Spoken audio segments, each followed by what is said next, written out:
নমস্কার সবাইকে, blog express চ্যানেলে আপনাদের সবাইকে স্বাগত জানাই। আজকে বুধবার আর সময় ওই 10:30-11টার মতো বাজে। তো এটা হচ্ছে আমাদের বাড়ি, আমাদের একটা ঘর, সেখানে একটা পূজা হচ্ছে। পূজাটা আমাদের না, এই যে কাকুটা আমাদের বাড়িতে ভাড়া থাকতো।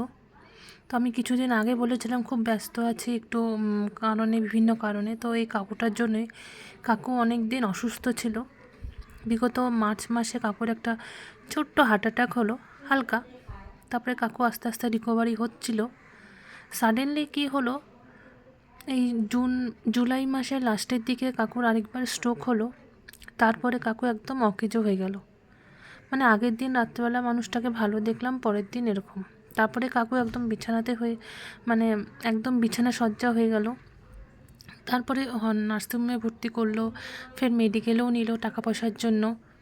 তো আমরা অনেক সাহায্য টাহায্য করছি, আমি ব্লগে বলছি বোধহয়, আমার ঠিক মনে পড়ছে না।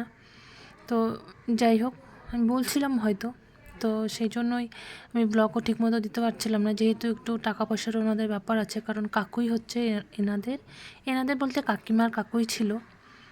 তো ওনাদের ইনকাম সোর্স বলতে কাকুই। তো ওর জন্য একটু টাকা পয়সা অ্যারেঞ্জ করার ছিল, যে যেরকম পারে ওরকম দেওয়ার আর কি। তো লাস্ট কিছুদিন আগেই কাকু মেডিকেল থেকে বাড়িতে নিয়ে আসলো। তো বাড়িতে নিয়ে আসার পরে স্যার অসুস্থ হয়ে গেল আবার একদিন। তারপরে হসপিটালে ভর্তি করানো হলো। হসপিটালে ভর্তির পরে কাকু মারা গেল। মানে কাকু এখন আমাদের মধ্যে নেই, আপনারা দেখলেন ফার্স্টেই। তো শ্রাদ্ধ আগের যে মৎস্যমুখী, আমি ওগুলো ব্লগ একদমই করিনি। এটা হচ্ছে কাকু একটা দোষ পেয়েছে, যার জন্য একটা যজ্ঞ পূজা করতে হয়। তো যেহেতু কাকিমার ইনকাম সোর্স বলতে কাকুই ছিল, সেই জন্য টাকা পয়সারও ব্যাপার ছিল। তো ঠাকুরমশাইকে শোনার পরে আমাদের বলল যে এর মধ্যে করলেও অসুবিধা নেই। মানে মৎস্যমুখী হওয়ার 3-4 দিন পরেই এটা, 3-4 দিনও না, 2 দিন পরে, রোববারে মৎস্যমুখী হলো, বুধবারে এটা হচ্ছে এটা, মানে কালকে। তো কম তাড়াতাড়ি করে নেওয়া ভালো, কারণ জিনিসপত্র সেরকম কিনতে লাগবে না। আর কিছুদিন পরে কি করলে কি হতো, পুরো টাকাটাই কিনতে হতো, মানে পুরো জিনিসপত্রই কিনতে হতো। আর এদিকে কি হয়েছে, কাকু যেদিন মারা গেল সেদিন দুপুর থেকে এত বৃষ্টি, পুরো বৃষ্টি হয়েছিল সেদিন। তো কাকুর যেদিন শ্রাদ্ধ হলো তার আগের দিন থেকেও পুরো মুষলধারায় বৃষ্টি, এই যে নন স্টপ চলছে আজকে অবধি।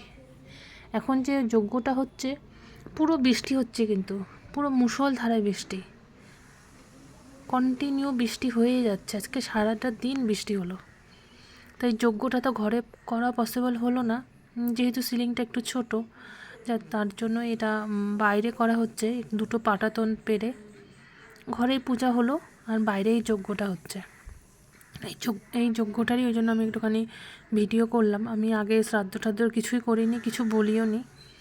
ওই আজকের এই যজ্ঞটুকুটাই আমি বলে একটুখানি ছোট্ট একটা ব্লগ আপনাদের সাথে শেয়ার করলাম, খুবই ছোট একটা ব্লগ। তো জানি না, ভালো মন্দ তো ব্যাপার নেই এখানে, মানে এত সাডেনলি জিনিসটা হয়ে গেছে না, মানে বিশ্বাসও করার মতো না। তো যাই হোক, কী করা যাবে, এখন কিছু করার নেই। আসলে কাকু খুবই অসুস্থও ছিল, কাকুর লাস্ট অবধি বেডসুল পর্যন্ত হয়ে গেছিলো। তাই ঠাকুর হয়তো এই জন্যই কষ্ট দিতে চায় না বলে তাড়াতাড়ি নিয়ে গেল। দেখতেই পাচ্ছেন পুরো বৃষ্টি হচ্ছে একদম, মানে মুষলধারায় বৃষ্টি। তো ঠিক আছে, এতটুকু যজ্ঞটাই থাক। ভিডিওটা আজকে এখানেই শেষ করি। আর কি বলবো, কিছু বলারও নেই এখানে আর সেরকম। ঠিক আছে, ভিডিওটা শেষ করি। ভিডিওটা ভালো লাগলে লাইক করবেন, কমেন্টও করতে পারেন, আর সাবস্ক্রাইবও করতে পারেন। আজ আসি।